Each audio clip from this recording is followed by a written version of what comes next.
बिस्मिल्लाहिर्रहमानिर्रहीम। अस्सलाम वालेकुम रहमतुल्लाहि वबरकातुहू। अल्लाह की रहमतें और बरकतें नाजिल हों हम सब पर। मौजूदा दौर में इंसान साइंसी तरक्की की बदौलत काफ़ी चीज़ों से रोशनास हो चुका है।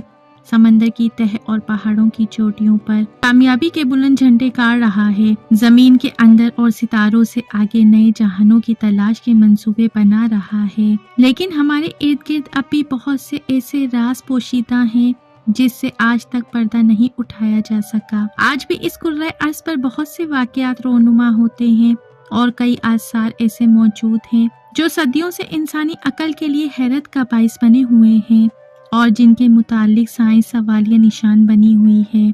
ऐसे ही कुछ अजीबो गरीब और हैरत अंगेज वाकयात का तस्करा आज हम आपके सामने पेश करेंगे। जनूबी अमेरिका में एल डोराडो नाम की एक सुनहरी सरजमीन है जिसके फर्शो दीवार सोने के हैं। याकूत और जमर और पखराज इसके गली कूचों में बेमाया पत्थरों की तरह बिखरे पड़े रहते हैं। वहाँ की मिट्टी भी सोना है और पानी भी सोना, हर तरफ सोना ही सोना है। ये सरजमीन कहाँ है और किधर है? बहुत से लोग इसकी तलाश में निकले और बहुत सौ ने इसकी तलाश में जान गंवाई। इस शहर से वाबस्ता दास्तानों की इब्तिदा जनूबी अमेरिका के मुल्क कोलंबिया से होती है। कोलंबिया के हाथे बर्रे आज़म अमेरिका दरियाफ्त के बाद 16वीं सदी के इब्तिदाई हिस्से में जब हस्पानिया के हमला आवर इस नई दुनिया में पहुंचे तो उन्होंने वहां के कदीम बाशिंदों की बहुत सी हैरत अंगेज और अजीबो गरीब बातें देखी और सुनी। उन्होंने देखा कि इन वहशी रेड इंडियन कबाइल के यहाँ सोने की अशिया की इस कदर फरावानी है कि जैसे मगरिबी दुनिया में लोहे की अशिया की। उन्होंने इन कबाइल का मुहासरा किया। हस्पानियों ने लातीनी अमेरिका के कदीम बाशिंदों से बहुत ज्यादा सोना इकट्ठा कर लिया था। इन्हें इस बात का यकीन हो गया था कि इस सरजमीन पर सोने के बेअंदाज ज़ख़ीरे मौजूद हैं। एल डोराडो शहर के हवाले से सुनगुन पहली बार 1531 में मिली जब इस शहर के महापुजारी से मुलाकात का जिक्र हस्पानवी फौज के एक लेफ्टिनेंट मार्टी नेज ने किया। इसका नाम डाइगो डी ओडर्स था। इसका बयान है कि वो एक समंदरी सफर को कोलंबिया जा रहा था कि एक मुकाम पर इसका बहरी जहाज गरक हो गया, लेकिन लेफ्टिनेंट मार्टी बच गया। साहिल पर आंख खुली तो खुद को एक ऐसे कबीले में पाया जिसका नाम इसे बाद में म्यूस्का और इसके सरदार का नाम जो कबीले का महापुजारी भी था एल डोराडो बताया गया। बाद में बाहर की दुनिया में इसका नाम भी एल डोराडो ही मशहूर हुआ। लेफ्टिनेंट मार्टी ने वापसी पर आके बताया कि ये एक सोने का शहर है जहाँ हर चीज सोने की है। इसके बादशाह एल डोराडो ने इसकी खूब खातिर तवाज़ा की। हजारों साल कबल जमीन पर जानवर नहीं थे। इंसान चांद देवता की आंखों से एक आंसू टपक कर जमीन पर गिरा और झील गोआटा विटा वजूद में आई जो मुकद्दस झील मानी जाती है। चीचा कबीले के सुर्ख हिंदी इसे कुदरत का तोहफा समझते थे। इनका कहना था कि इस झील की तह में एक देवी मुहिब अस्तहे की सूरत में सो रही है। जो शख्स इस झील के साकिन पानी को छूता है वो इस देवी की नींद में खलल डालकर जगा देता है और फिर जिंदा लौट कर नहीं आता। एक मर्तबा चीचा कबीले की मलका और शहजादी भी इसी तरह से गायब हो गए। चुनाचा इस देवी के कहर से बचने के लिए हर साल चीचा कबीले का बादशाह इस देवी के लिए नजराने चढ़ाता है जो आहिस्ता आहिस्ता एक बाकायदा रस्म की सूरत इख्तियार कर गया। बाद में आने वाले हर बादशाह ने इस रस्म को जिंदा रखा। ये रस्म कुछ यूं थी कि सरदार गोआटा विटा देवी की कुर्बान गाह पर हाजिरी देता और वहां नजराने चढ़ाता। ये रस्म एक बड़ी झील के ऐन दरमियान में अदा की जाती थी जहां एक बजरे के जरिए पहुंचा जाता था। ये बजरा अंदर से घेरा रखा गया था और इसे कीमती अशिया से सजा दिया गया। इस मौके पर सरदार को खुशगवार इत्रियात और तेल से नहलाया जाता और इसके जिस्म पर सोने के ज़रात इस कदर मलते हैं कि अब वो सोने का एक जीता जागता इंसान नजर आता था। चुनाचा इसे एल डोराडो सोने से बना हुआ लक़ब दिया गया। फिर इसे बजरे में सवार कर दिया गया और इसके कदमों में सोने का ढेर, हीरे जवाहरात वगैरह रख दिए जाते थे।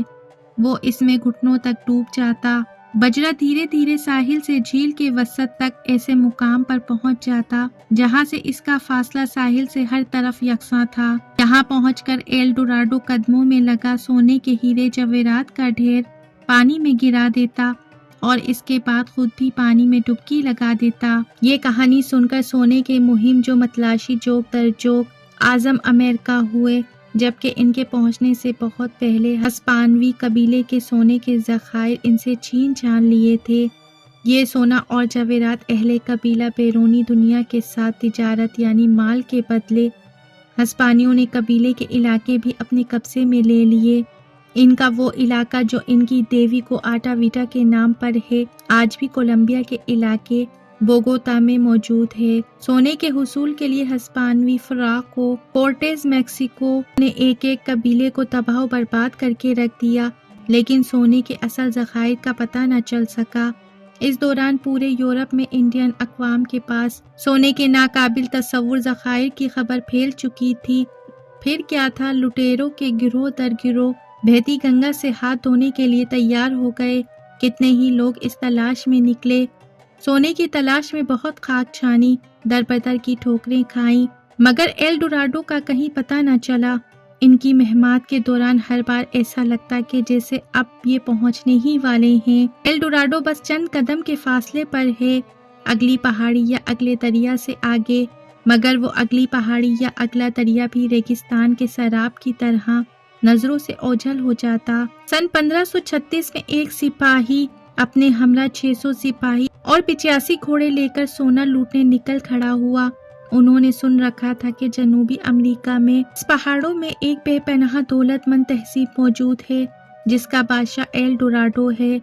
वो अपने जिस्म पर सोने का बुरादा छिड़क कर सोने और जवेरात साथ लेकर एक मुकद्दस झील को आटा वीटा में जाता है और सब कुछ देवी देवताओं के नाम पर पानी में फेंक देता है। कोई साड और इसके हमराइयों का इरादा एल डोराडो से यही सोना छीनने का था और झील में डिबोए जाने वाले सोने पर भी इनकी नजर थी। ये हस्पानवी लश्कर सफर की बेपनाह सोबतें उठाता, दलदलों से बचता बचाता जनूबी अमेरिका के घने जंगलात में से निकलकर अंदरूनी मैदानों तक पहुंचा तो इसे बदतरीन मसाइब का सामना करना पड़ा। यहाँ पर आदमखोर वहशियों ने इन पर जहरीले तीरों की बौछार कर दी। इस आफत से छुटकारा पाने के बाद आखिर वो एंड्स के पहाड़ों में जा पहुंचे। अब तक इनके दो साथी इस सफर में जान से हाथ धो बैठे थे। इनका इरादा एल डोराडो से झड़प करने का था, मगर वहाँ कोई एल डोराडो ना था। वो इलाका तो रेड इंडियन कबाइल से भरा पड़ा था। इस पर इसने एक मुकाम पर खुद तो हथियार डाल दिए, अलबत्ता अपने भतीजे को मुहिम जारी रखने का हुक्म दिया और फिर चलते चलते इसने अमेज़न का इलाका दरियाफ्त किया। ये लुटा पिटा लश्कर जब इस इलाके में पहुंचा तो औरतों की एक फौज ने इन पर हमला कर दिया। इस पर ओरिलाना ने इन्हें अमेज़न का नाम दिया। यूनानी देवमाला में जंगजू औरतों की एक कौम का जिक्र है जिसे यूनानी जबान में अमेज़न खवातीन का नाम दिया जाता है। इस इलाके में बहने वाले दरिया का नाम भी अमेज़न पड़ गया, जो दुनिया का दूसरा सबसे तवील दरिया तस्लीम किया जाता है। इस मुहिम की नाकामी के बाद वींस मलाइल के साहिल कोरो से एक गिरोह और दूसरा बोगोता से एल डोराडो की तलाश में निकला, लेकिन कुछ हाथ न आया। अब सोने के हुसूल के लिए सबकी निगाहें झील को आटा वीटा की जानिब थी। कदीम रिवायत के मुताबिक हर नया बादशाह अपनी हुकूमत की इब्तिदा में झील को आटा वीटा में देवी के नाम पर सोना और कीमती पत्थर फेंकता था। इसकी अव्वलीन कोशिश कोई साडा के भाई हरनन ने की थी। इसे मालूम हुआ कि 1550 में एक शख्स लीवन ने कहा था कि अगर इस झील से पानी निकाल दिया जाए तो खजाना हासिल करना मुश्किल न होगा। बस हरनन ने बहुत से इंडियन जमा किए और इन्हें थैलियों में झील से पानी निकाल कर दूर फेंकने के काम पर लगा दिया, मगर ये काम मौसर साबित न हुआ और हरनन को सोने की थोड़ी सी मिकदार ही मिल पाई। इसके बाद हस्पानवी सौदागर स्पेलवेड ने 8000 इंडियन मजदूरों के जरिए झील खाली कराने के अजीम मंसूबे का काम शुरू कर दिया। इब्तिदा में कामयाबी हुई और इंडियन सरदारों के छाती पर सजाए जाने वाले सोने के जेवरात दरियाफ्त किए गए, मगर एक रोज बड़ा सख्त हादसा हुआ। झील से निकाला हुआ सारा पानी बंद तोड़कर कई मजदूरों को हलाक करता हुआ वापस झील में भर गया। اس پہ الویٹ کی کمر ٹوٹ گئی، وہ بڑی مشکل کے عالم میں مرا۔ 1801 میں ایک مشہور جرمن الیگزینڈر ہیمبولٹ نے جب یہ کہا کہ جھیل کی تہہ میں $300 ملین کا خزانہ موجود ہے تو اور بہت سے لوگوں کو بھی شوق چڑھا۔ برطانوی بحریہ کے کپتان نے جھیل کے پاس نہریں کھود کر پانی نکالنے کا منصوبہ تشکیل دیا، مگر جھیل کے پانی نے ان نہروں کو توڑ کر ان کا منصوبہ خاک میں ملا دیا، اسی لیے کوئی سرمایہ لگانے کے لیے تیار نہ تھا۔ 1899 میں سرمایہ داروں نے ایک انجینئر ہرنانڈو ڈی ویلا کی خدمت حاصل کی۔ اس بیدار شخص نے وہ کر دکھایا جو صدیوں سے مشکل تصور ہوتا تھا۔ اس نے زیر زمین ایک سرنگ کھدوائی جو جھیل کی تہہ میں ملتی تھی۔ جھیل کا سارا پانی اس زمین 2 سرنگ کے ذریعے باہر نکال دیا گیا، لیکن یہ دیکھ کر وہ حیران رہ گئے کہ تہہ میں گاد اور کیچڑ کی ایک موٹی تہہ بچھی ہوئی ہے، اس میں سے خزانے کو کیسے نکالا جاتا؟ رہی صحیح امید اس وقت ختم ہو گئی جب دھوپ کی شدت سے کیچڑ کنکر کی مانند سخت ہو کر خشک ہو گیا، اور پھر کچھ ہی عرصے بعد جھیل دوبارہ پانی سے بھر گئی۔ 1932 میں غوطہ خوروں نے خزانہ نکالنے کی کوشش کی، مگر کیچڑ کی تہہ دوبارہ آڑے آئی اور ان کی امیدوں پر اوس پڑ گئی۔ سن 1935 میں بے شمار ناکامیوں کے بعد ایک بحری انجینئر ٹیمپرلے نے جھیل کی تہہ پر فولاد کے ایک گولے پر پنجے نما ساختیں لگا کر ڈریچ کا کام لیا، مگر نتیجہ وہی نکلا۔ جھیل کو آٹا ویٹا نے اپنے خزانے کو اگلنے سے انکار کر دیا۔ سب سے اہم تحقیق اپنے وقت کے بہت بڑے عالم، فاضل، فلسفی شاعر سلواٹور ڈیلی نے 1995 میں کی۔ انہوں نے دریافت کیا کہ ایل ڈوراڈو نام کا ایک شہر جنوبی امریکہ کی ریاست گیانا کے دریائے ایرینوکو سے دور دراز نامی ایک بڑی جھیل کے کنارے واقع ہے۔ ایل ڈوراڈو ایک عرصے تک اس تحقیق کے باعث برطانوی اور دوسرے یورپی نقشوں کی زینت بنا رہا۔ اگلی 2 صدیوں میں خزانے کے حصول کی ناکام کوشش جاری رہی، تاہم بعد میں 18ویں صدی کے آخر میں جرمن الیگزینڈر ہیمبولٹ نے خود لاطینی امریکہ کا سفر کیا اور ایل ڈوراڈو کے وجود کا انکار کر دیا، جس کے بعد یورپی نقشوں پر سے اس شہر ناموجود کو ہٹایا گیا۔ اس شہر پر درجنے بھر فلمیں بھی بن چکی ہیں۔ سینکڑوں برس گزرنے کے بعد آج بھی بہت سے لوگ ایسے ہیں جو سونے کی سرزمین ایل ڈوراڈو کو حقیقی مانتے ہیں اور اس کی تلاش میں لگے رہتے ہیں، لیکن ایل ڈوراڈو کی سرزمین ایک ایسا خواب بن گئی ہے جس کی جستجو تو سب کو ہے، مگر اس کو حاصل کرنا بہت مشکل بلکہ ناممکن ہے۔ اب بات کرتے ہیں قرآن کے حوالے سے۔ قرآن میں بھی ایل ڈوراڈو جیسے ایک شہر کا ذکر ملتا ہے۔ طوفان نوح کے بعد ہود نبی کے زمانے میں ذقرنات نامی ایک شہر آباد کیا گیا تھا، جسے ارم یا ستونوں والا شہر کہتے تھے۔ اس شہر کو جس نے بنایا تھا اس کا نام شداد تھا، جس نے اس شہر میں ایک جنت بنائی تھی۔ اس نے اس جنت میں سونے چاندی کے مکان اور یاقوت پکھراج کے ستون اور بڑی بڑی بلڈنگیں بنا رکھی تھیں۔ اس سونے کی جنت میں شراب، دودھ، شہد کے درخت لگائے گئے اور نہریں بنوائی گئیں۔ جس شہر میں شداد نے جنت بنوائی تھی، اس شہر میں دنیا کی تمام آرام و آسائش کی چیزیں موجود تھیں۔ وہ شہر اتنا خوبصورت تھا کہ شہر کے در و دیوار، راستے اندھیرے میں بھی چمکتے تھے۔ اس شہر کو بنانے میں اسے 300 سال لگے۔ ارم کی اس جنت بنوانے کا مقصد یہ تھا کہ شداد خود کو خدا کہلوانا چاہتا تھا، لیکن ناظرین جب یہ جنت بن کر تیار ہو گئی اور شداد اپنے لشکر کے ساتھ جیسے ہی اس جنت میں داخل ہونے لگا، اس سے پہلے ہی اس کی روح قبض کر لی گئی۔ اللہ تعالیٰ کے حکم سے یہ مر گیا اور اس کے بعد یہ شہر بھی تباہ ہو گیا اور اس کی سلطنت بھی اس کے ہاتھ سے ختم ہو گئی۔ شداد اپنی ہی بنائی ہوئی جنت کو نہ دیکھ سکا۔ لوگ یہ کہتے تھے کہ عرب کے صحراؤں میں کبھی کبھی اس شہر کی روشنی اور جھلک نظر آ جاتی تھی۔